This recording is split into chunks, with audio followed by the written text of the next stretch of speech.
మతం లేదని చెప్పారో, నిన్న పహల్గామ్లో జరిగినటువంటి ఉగ్రదాడి కేవలం మత ఆధారంగా మాత్రమే జరిగింది.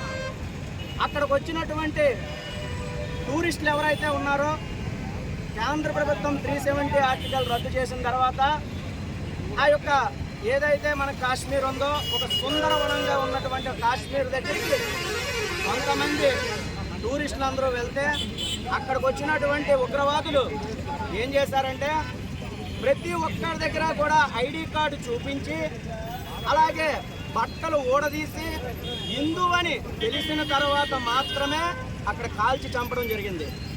ఈరోజు యావత్ భారతదేశంలో ఉన్నటువంటి హిందువు ఎవరైతే సెక్యులర్ హిందువులు అందరూ ఉన్నారో వాళ్ళందరూ ఒక్కసారి ఆలోచన చేయండి.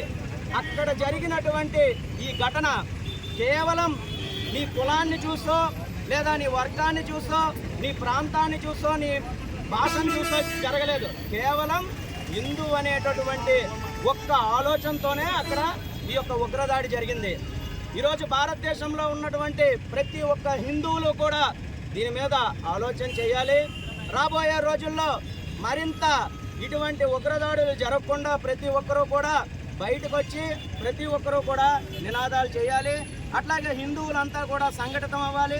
ఈరోజు మన భారతదేశం యొక్క మన ప్రధానమంత్రి, అట్లాగే హోంమంత్రి అమిత్ షా గారు, నరేంద్ర మోదీ గారు వాళ్ళు ఒకటే చెప్పారు, ఎవరైతే ఈ ఉగ్రవాదులు ఇలా మా భారతదేశంలో ఉన్నటువంటి వ్యక్తులను ఎవరైతే చంపారో వాళ్ళందరినీ కూడా విడిచిపెట్టేదే లేదని చెప్తూ ఉన్నారు. భారతదేశం ఎప్పుడూ కూడా ఉగ్రవాదానికి భయపడదు.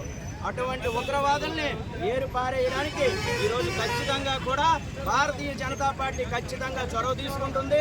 అలాగే ప్రతి ఒక్క హిందూ సంఘాలన్నీ కూడా ఈరోజు వచ్చి ఇక్కడ నిరసన కార్యక్రమం జరిగితే, ఈరోజు ఇక్కడ మన కేఎన్ఆర్ గారు, అలాగే దీనంగొండ కృష్ణరాజు గారు, బాటా శ్రీనివాసరావు గారు, అనేక మంది భారతీయ జనతా పార్టీ యొక్క సభ్యులు, అలాగే హిందూ ధర్మ పరివార్ యొక్క సభ్యులందరూ కూడా వచ్చి ఈ ఉగ్రదాడి మీద ప్రతి ఒక్కరూ కూడా నిరసన కార్యక్రమాన్ని చేశారు.